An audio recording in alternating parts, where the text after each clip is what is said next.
So once you've been able to achieve all of these, we would like to say that the YouTube journey is quite easy, but it is not.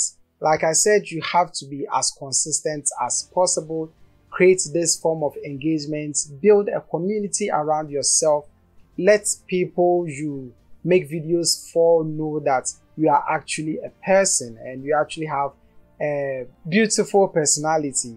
You are actually funny and they are interested in it. It will be surprising to you that some people watch YouTube videos just because of the personality of the creator and not because of the content they are showing. I, for one, I am very much interested in watching MKBHD and Linus Tech Tips videos, but it is not all the videos that I am interested in watching because I am interested in the content. I'm just happy to see that they have uploaded something and I want to see them talk over and over and over again. Linus, for example, is a funny guy who makes videos based on computers, and I can watch him for hours talking about computers over and over again, even though I've heard about it countless times. That is the sort of relationship we want to build with our audience. And in doing so, if you haven't uploaded in a month, you notice that they'll start contacting you on social media platforms. That's where have you been? That is the kind of thing that we are interested in. Funny enough, if you are able to achieve all of this, then they are most likely going to recommend you to a lot of other people.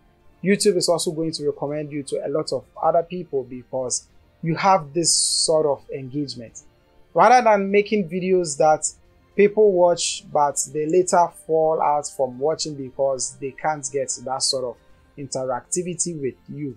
I hope that is an actual word. So basically that is it.